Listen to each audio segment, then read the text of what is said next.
মানুষ দেখছি আমি এইরকম অলস মানুষ দেখি রেখে মসজিদে জিকির করে অজ্ঞান হওয়া দেখি নেই, বাড়িতে জিকির করে অজ্ঞান হওয়া দেখি নেই, বাবার বাড়ি গেলে সেই লুঙ্গি ঠিক থাকে না।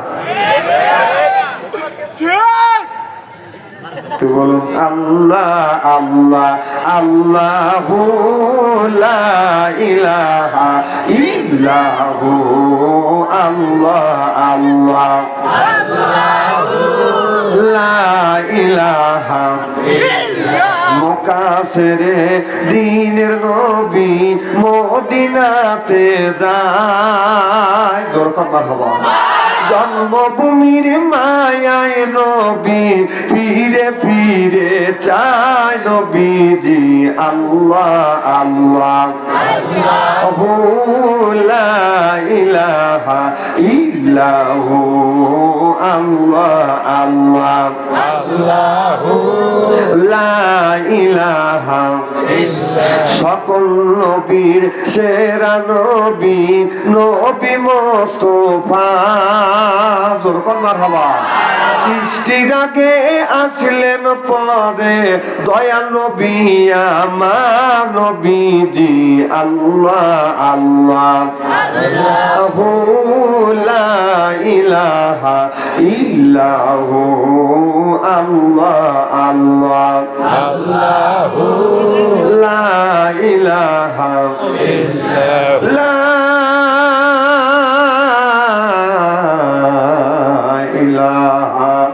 ইল্লাল্লাহু মুহাম্মাদুর রাসূলুল্লাহ। সকলে পড়ুন সাল্লাল্লাহু আলাইহি ওয়াসাল্লাম। সেনগাতি উত্তরপাড়া জান্নাতুল ফেরদাউস জামে মসজিদের উন্নতি কল্পে আজকের জালসার সম্মানিত সভাপতি সাহেব জনাব আলহাজ মোহাম্মদ রেজাউল করিম সাহেব বারাকাল্লাহু ফি হায়াতি সকলে কোন আমি সহ সভাপতি না হ্যাঁ জনাব মোহাম্মদ নয়ন শেখ বারাকাল্লাহু ফি হায়াতি সকলে কোন আমি একটু আগে আলোচনা করলেন আমার বড় ভাই মাওলানা আবু বকর সিদ্দিক সাহেব, উনি অনেক প্রবীণ আলেম। আমার মনে হয় ৭৭ আর উল্লাপাড়ার মধ্যে ওনার মতো বয়স্ক প্রবীণ আলেমান নাই। আল্লাহ যেন তার হায়াত দারাজ করে জোরে কোন আমিন। তারপরও তার কণ্ঠর যে অবস্থা, ওকে একটা বাচ্চা মানুষ 18 বছরের যুবক এখনো বাঁচতেছে। আল্লাহর কাছে দোয়া করি এখনো তার কণ্ঠ এইরকম বাজে। আল্লাহর কাছে দোয়া করি আল্লাহ যেন তাকে নেক হায়াত দান করেন জোরে বলুন আমিন।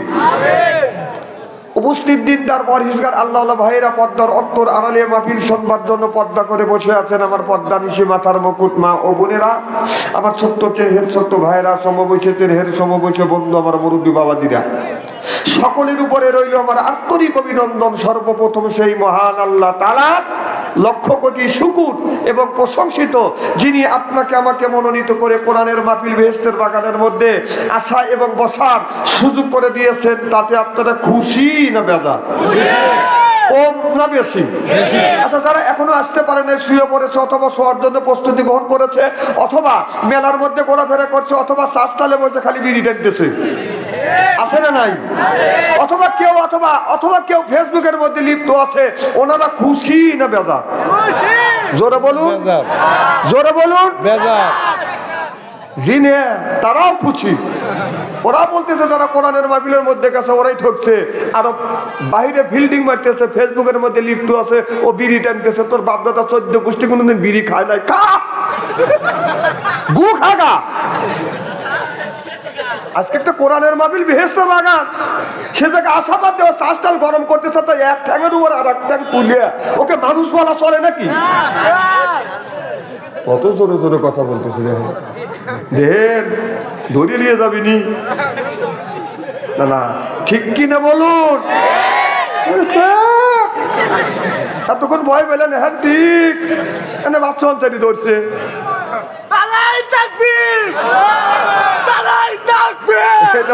এটা মুসিবত করবেন, কালকে এরকম একটা বাঘে পড়ছিলাম। তোমার তাকবীর দেওয়া লাগবে না বাবা, বাস। ওদের চাইতে আল্লাহ লক্ষ লক্ষ কোটি কোটি গুণ দয়া করে মায়া করে কোরআনের মাহফিল বেহেশতের বাগানের মধ্যে আসা এবং বসার সুযোগ করে দিয়েছেন। সকলেই সমস্বরে উচ্চ কণ্ঠে বলুন আলহামদুলিল্লাহ। মানবতা মুক্তির দূত আখিরি নবী, এমন একজন নবীর উম্মত করে পাঠাইছেন। এই নবী উম্মতের ব্যাপারে হা বলে হালাল হতো, না বলে হারাম হতো, পা ফেললে আর সে আজিমে চলে যেত। সুবহানাল্লাহ কর। সেই নবীর উম্মত, আমার নবীর দাম আর মর্যাদা আমাদের সাথে একেবারেই কিন্তু কম না। এই নবীর উম্মতকে যদি আল্লাহ দোজখে দেয়, আল্লাহ নবী বলবে, আল্লাহ তোমার যেই বান্দাকে দোজখে দিচ্ছ, তোমার ওই বান্দা হলো আমার দলের মানুষ, আমার দল করছে। আল্লাহকে ফেরেশতা দ্বারা আমার অর্ডার ক্যান্সেল করলাম, সে যদি তোমার দল করে থাকে জাহান্নাম নয় জান্নাত পর্যন্ত পৌঁছা দেন। সেই নবীর দল করার জন্য কারা কারা রাজি? দুই হাত টান টান করে দেখান তো দেখি। দেখ, আলহামদুলিল্লাহ, হাত নামান। তাকবীর যে আপনারা দেন নাই, আল্লাহ যেন আপনারে 150 বছর যেন হায়াত দেয়। আমিন কম। তাকবীর টুকবীর দেওয়া লাগবে না। নানা নারায় তাকবীর দিবেন কি আর শিখবেন কি? 16 বছর তো নানা তাকবীর দিতেই দেয় নাকি।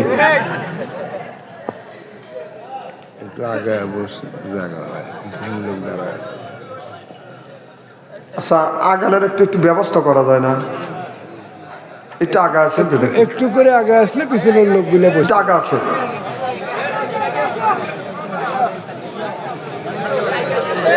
এটা আগে আসেন, আসেন।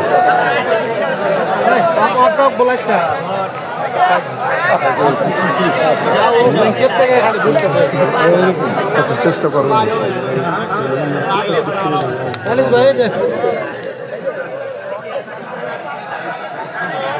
আলহামদুলিল্লাহ। ওই নবীর প্রতি জানাই লক্ষ কোটি দরুদ ও সালাম। সকলেই পড়ুন সাল্লাল্লাহু আলাইহি ওয়াসাল্লাম। সর্বপ্রথম জানতেছি আমার ভাইয়েরা, আপনারা সকলে ভালো আছেন? আল্লাহ আপনাদের দয়া আমাকে সুস্থভাবে সহিভাবে আপনাদের সামনে উপস্থিত করেছেন। তবে আপনাদের পবিত্র জবান থেকে এ গুনাহগার বাদশা আনসারীর জন্য খাস করে দোয়া করুন, অল্প সময় হলেও যেন কোরআন আর হাদিস থেকে বাস্তব ভিত্তিক 2-4টি কথা আমার মুনিব, আমার রব, আমার সৃষ্টিকর্তা, আমার বিধানদাতা, আমার রিজিকদাতা আমার জবান থেকে যেন বের করে দেয়। সকলে কোন আমি আর একটিবার বলুন, একটু জোরে বলুন। আমি আপনাদের কাছ থেকে দোয়া নিয়ে আপনাদের সার্বিক আর মঙ্গল কামনা করে আলোচনা শুরু করছি ইনশাআল্লাহ।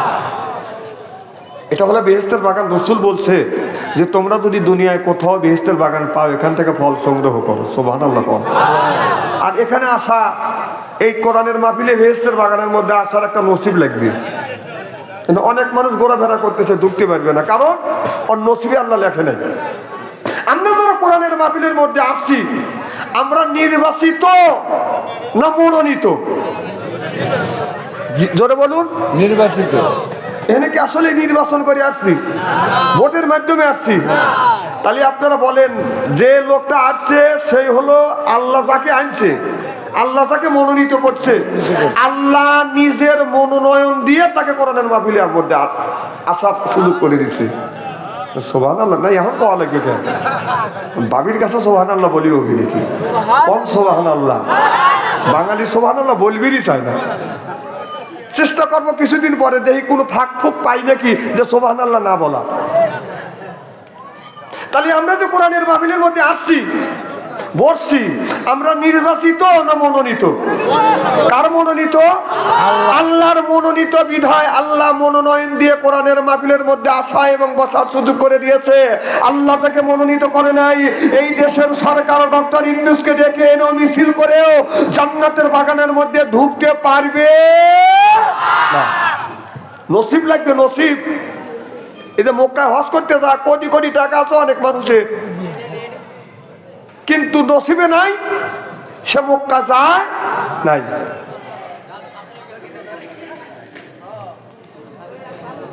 তো আল্লাহ আমাদের আদর করে, মোহাব্বত করে, ভালোবেসে কোরআনের মাহফিলের মধ্যে এনেছে, এসেছি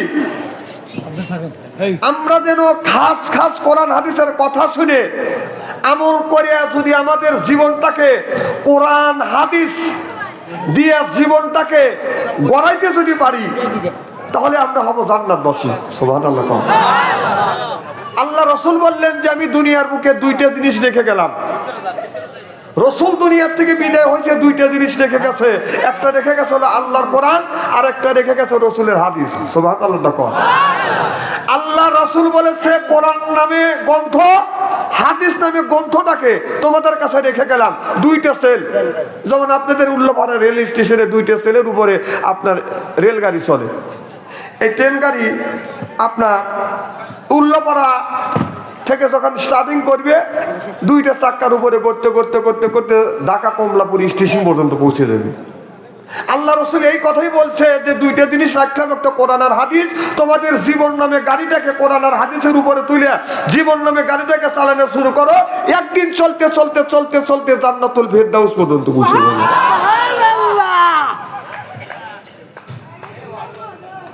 সেই কোরআনের কথা সেই হাদিসের কথা বলা হবে ইনশাআল্লাহ।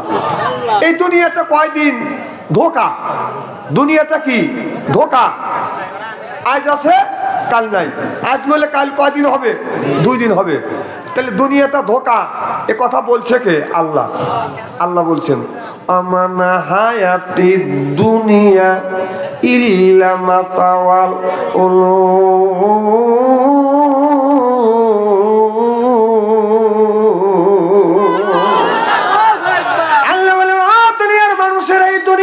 ধোঁকা।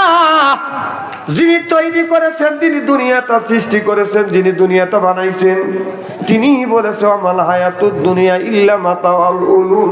আল্লাহ নিজেই বলেছে এই দুনিয়াটা দুনিয়া না, এই দুনিয়াটা হলো বাদাম ধোঁকা।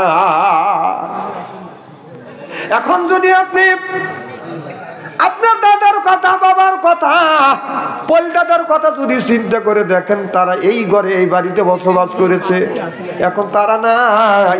এই জন্য কবি বলেছে আমার আগে এই বাড়িতে বাস করেছে অনেকজন, আমি একদিন চলে যাব, থাকবো না আর বেশিক্ষণ। আমার আগে এই বাড়িতে বাস করেছে অনেকজন, আমি আপনিও চলে যাব, থাকবো না আর বেশিক্ষণ। সিল্লাকন ঠিক কিনে এই দুনিয়াটা ধোঁকা আমি বলিনি, আল্লাহ নিজেই বলেছে। আল্লাহ বিশাল আসমান বানাইছে, জমিন বানাইছে, তিনি বলেছে এই দুনিয়াটা হলো ধোঁকা। কথা হয় কিসের? এ আলিম ভাই শুনবিনি, তুমি একটু আস্তে আস্তে কথা কয় ভাই। দোকান, এ দোকানদার, দোকান আর ওই যে পাঠশালা। একটু আস্তে আস্তে কথা বলেন বাবা।